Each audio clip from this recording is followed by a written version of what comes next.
aujourd'hui, j'ai décidé d'être un chat. Voilà.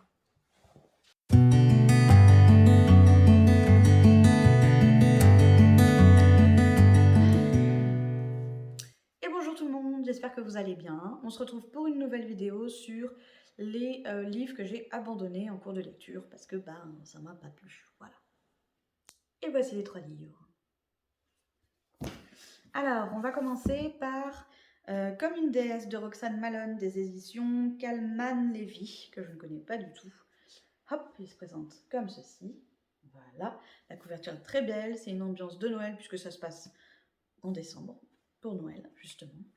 Et on parle de Nina, qui est une pétillante trentenaire qui a créé son entreprise qui s'appelle Les Déesses, qui est faite, donc qui est conçue pour aider les femmes à tourner la page après une rupture ou un divorce. Donc le principe, si vous voulez, c'est que elle organise une journée cocooning pour ces femmes-là. Elle va les chercher en bus, ils vont avoir des cours de pole dance, de spa, plein de choses pour les détendre. Il y a même une garderie pour les enfants, comme ça les mamans sont tranquilles. Et dans cette histoire, donc on va suivre cette jeune femme qui crée son entreprise, toutes les déboires qu'il peut y avoir avec les hommes qui sont mécontents de savoir que leur femme, leur ex-femme ou leur future ex-femme, même parce que des fois ils sont pas encore au courant, se trouve dans cet endroit pour passer du bon temps, voilà. Et malheureusement, son entreprise va faire, comment on dit, va faire l'objet d'un contrôle fiscal, mais mené par un inspecteur des impôts plutôt qu'un non. Et donc, c'est une romance, voilà, vous l'aurez compris. Mais je me suis arrêtée pratiquement à la fin du livre. J'ai dû lire ça et j'ai dû m'arrêter là. Parce qu'en fait, même si c'est une romance et que moi j'aime beaucoup les livres de romance, c'est très très lent et très très long.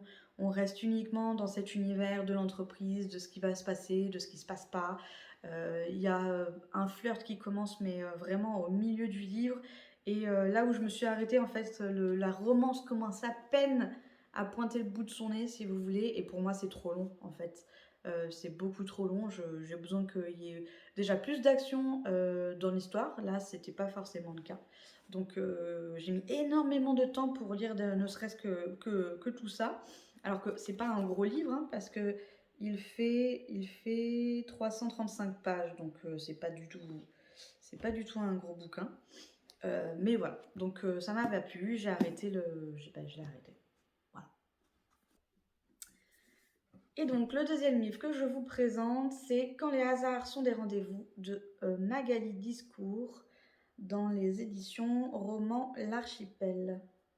Alors là, on va suivre plusieurs jeunes gens qui ont monté un groupe de théâtre et qui de temps en temps faisaient participer un vieil homme qui était sans abri. Ce vieil homme, malheureusement, vint à mourir et l'histoire va se passer donc avec les jeunes gens qui vont parcourir la France. Je ne sais plus si ça se passe en France.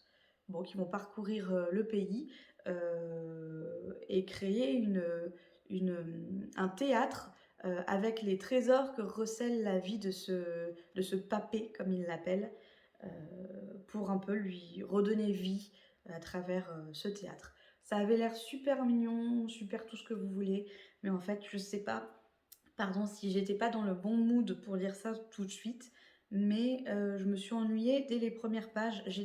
Franchement, j'ai dû lire allez, à peine 50-60 pages de ce bouquin et je me suis arrêtée. Alors, je me le garde de côté. Je vais pas le donner ou le vendre tout de suite parce que je pense franchement qu'il mérite d'être poursuivi encore parce que le résumé avait l'air tellement, tellement mignon, tellement sympa que je suis pas encore prête à dire que c'est fini. Notre histoire n'est peut-être pas terminée. Voilà. Et le troisième livre et dernier, c'est La 9e maison de Leigh Bardugo. Je ne suis pas sûre de le prononcer correctement. Chez les éditions de Saxus. Voilà. Beaucoup doivent le connaître. On l'a vu pas mal quand il est sorti sur les réseaux, sur Booktube, excusez-moi. Alors pour le coup, c'est un livre que j'ai beaucoup aimé. Voilà, donc c'est vrai que c'est un peu étrange qu'il soit sur cette vidéo. Mais en fait, vous voyez, je me suis arrêtée pratiquement au milieu.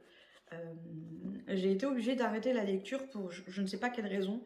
Tout le début, je l'ai lu pratiquement d'une traite, ça a été très vite à lire, j'étais vraiment passionnée, j'étais dans l'histoire, il y a beaucoup de détails, donc on est vraiment plongé dedans, on peut pas être distrait par autre chose, c'est pas possible. Mais comme j'ai dû l'arrêter pendant longtemps, plusieurs mois, voire peut-être même un an, du coup, par rapport à la complexité des personnages, des noms des personnages et de l'histoire en elle-même, eh ben, j'ai pas voulu reprendre sans relire la première partie que j'avais déjà lue. Sauf que ben, je la flemme. J'ai la flemme, c'est un gros bouquin quoi. Il fait 520 pages, 530 pages et je me sens pas de tout recommencer. Donc bon, pour l'instant, il reste comme ça, sinon on verra. Et pour ceux qui ne savent pas de quoi ça parle, je vais vous lire directement la quatrième de couverture parce que je trouve que expliquer ce résumé-là, je trouve que c'est un peu complexe. Alex, Galaxy Stern, a vécu une adolescence chaotique. Élevée à Los Angeles par une mère hippie, elle a abandonné l'école très jeune pour se retrouver dans un monde sombre, violent et sans avenir. À 20 ans, elle est la seule survivante d'un horrible massacre inexpliqué, et c'est sur son lit d'hôpital qu'elle se voit offrir une seconde chance, rejoindre la prestigieuse université Yale, ou Yale, je sais pas comment on dit, en intégrant la maison l'été. Cette entité, appelée la 9e maison, surveille les 8 sociétés secrètes de Yale.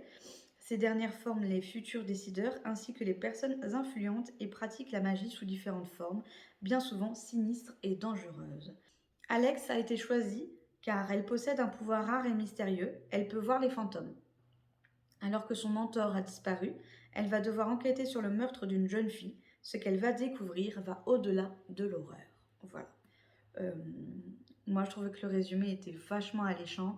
Et voilà, il était bien, mais c'est vrai que je l'ai trouvé vachement difficile au niveau de l'écriture par rapport au nom des personnages et puis à d'autres choses aussi. Mais ouais, je ne l'ai pas trouvé forcément très facile à lire, même si je l'ai trouvé bien. Voilà. Et bien, c'est fini pour cette vidéo. Je vous remercie. N'hésitez pas à vous abonner et à mettre un petit pouce. Et on se voit pour la prochaine vidéo. À bientôt!